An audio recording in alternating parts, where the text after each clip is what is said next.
നമസ്കാരം ശ്രോതാക്കളെ. ഈ ആഴ്ചയിലെ പ്രധാന പോഡ്കാസ്റ്റിലേക്ക് ഏവർക്കും സ്വാഗതം. വാർത്തകളുമായി ഞാൻ മയ്യ. ആദ്യമായി പ്രധാന വാർത്തകൾ.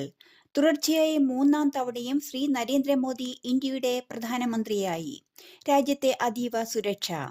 കേരളത്തിന്റെ മണ്ണിൽ കാലുറപ്പിക്കുവാൻ ബിജെപിക്ക് വേണ്ടി ചരിത്രം കുറിച്ചത് സിനിമാ താരം സുരേഷ് ഗോപി. ഏറ്റവും വലിയ തെരഞ്ഞെടുപ്പ് പ്രക്രിയ വിജയകരമായി പൂർത്തിയാക്കിയതിന് ഇന്ത്യൻ സർക്കാരിനെയും വോട്ടർമാരെയും US സ്റ്റേറ്റ് ഡിപ്പാർട്ട്മെന്റ് വക്താവ് മാത്യു മില്ലർ അഭിനന്ദിച്ചു.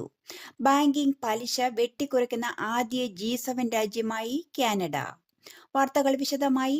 ഇന്ത്യൻ തെരഞ്ഞെടുപ്പ് ഫലം വന്നതിന് ശേഷം സഖ്യകക്ഷികളുടെ പിന്തുണയോടെ ഇന്ത്യൻ പ്രധാനമന്ത്രി നരേന്ദ്രമോദി വീണ്ടും സർക്കാർ രൂപീകരിച്ചു. NDA സഖ്യം ഭൂരിപക്ഷം മറികടന്ന് 292 സീറ്റുകൾ നേടിയതിന് പിന്നാലെ ശ്രീ നരേന്ദ്രമോദി രാഷ്ട്രപതി ദ്രൗപദി മുർമുവിനെ കണ്ട് രാജി സമർപ്പിച്ചിരുന്നു. NDA സർക്കാർ രൂപീകരിക്കുന്ന അവസരത്തിൽ മുൻ പ്രധാനമന്ത്രി ജവഹർലാൽ നെഹ്റുവിന് ശേഷം മൂന്നാം തവണയും അധികാരം നിലനിർത്തുന്ന രണ്ടാമത്തെ നേതാവാകും മോദി.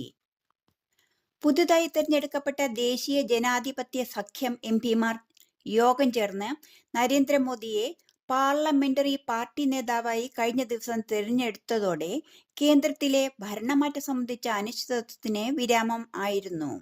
സത്യപ്രതിജ്ഞാ ചടങ്ങിൽ ബംഗ്ലാദേശ്, ശ്രീലങ്ക, മാലിദ്വീപ്, ഭൂട്ടാൻ, നേപ്പാൾ, മൗറീഷ്യസ് തുടങ്ങിയ നിരവധി വിദേശ രാഷ്ട്ര തലവന്മാർ പങ്കെടുത്തു. ലോക്സഭാ തെരഞ്ഞെടുപ്പിൽ കോൺഗ്രസ് ശക്തമായ പ്രകടനം കാഴ്ചവെച്ചതിന് പിന്നാലെ ഇന്ത്യൻ മുന്നണിയിൽ ലോക്സഭയിലെ പ്രതിപക്ഷ നേതാവായി രാഹുൽ ഗാന്ധിയെ നിയമിക്കുന്നതിനുള്ള പ്രമേയം പാർട്ടിയുടെ ഉന്നത തീരുമാനങ്ങളെടുക്കുന്ന സമിതിയായ കോൺഗ്രസ് വർക്കിംഗ് കമ്മിറ്റി ശനിയാഴ്ച പാസാക്കി.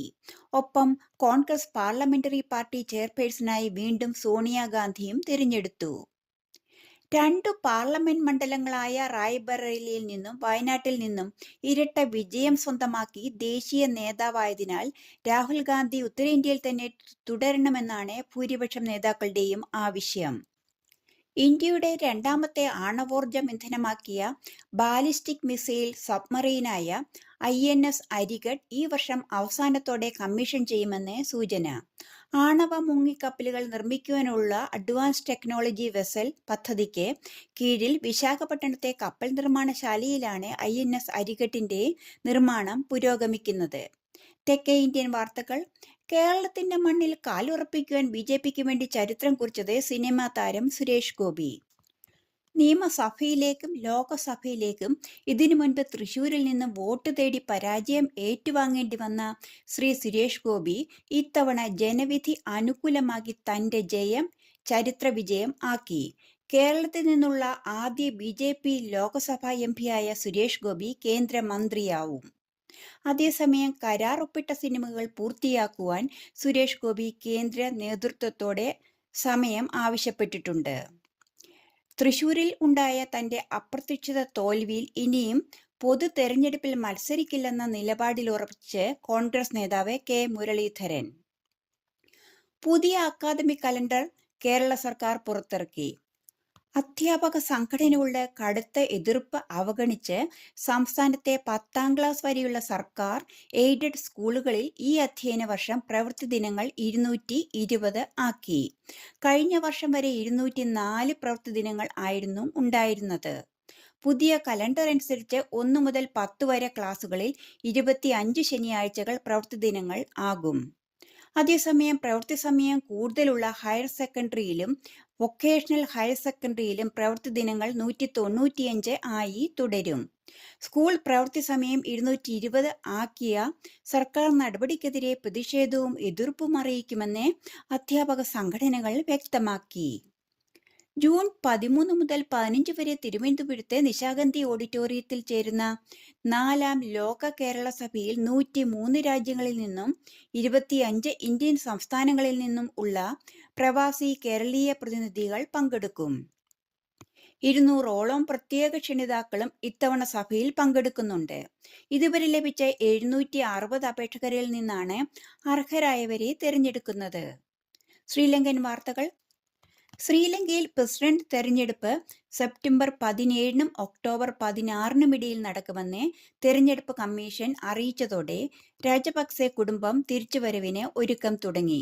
കടുത്ത സാമ്പത്തിക പ്രതിസന്ധി, സർക്കാർ വിരുദ്ധ ജനകീയ പ്രക്ഷോഭമായതോടെ 2022-ലാണ് പ്രസിഡന്റ് ഗോട്ടബയ രജപക്സെ, പ്രധാനമന്ത്രി മഹീന്ദ്ര രജപക്സെ, ധനമന്ത്രി ബേസിൽ രജപക്സെ എന്നിവർക്ക് സ്ഥാനം ഒഴിയേണ്ടി വന്നത്.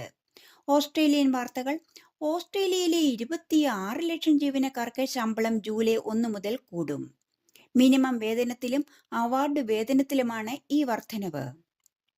വിലക്കയറ്റം പ്രധാന മാനദണ്ഡമായി പരിഗണിച്ചുകൊണ്ടാണ് ഈ വേതന വർധനവ് ഓസ്ട്രേലിയൻ ഫെയർ വർക്ക് കമ്മീഷൻ നിശ്ചയിച്ചത്. ബാങ്കിംഗ് പലിശ നിരക്ക് വെട്ടിക്കുറയ്ക്കുന്ന ആദ്യ G7 രാജ്യമായി കാനഡ. 5% നിന്നും 4.75% ആണ് ഈ കുറവ്. ജൂണിൽ റിസർവ് ബാങ്ക് ഓഫ് ഓസ്ട്രേലിയ നടത്തുന്ന യോഗത്തിന് ശേഷം കൂടുതൽ വിവരങ്ങൾ അറിയുവാൻ കഴിയും.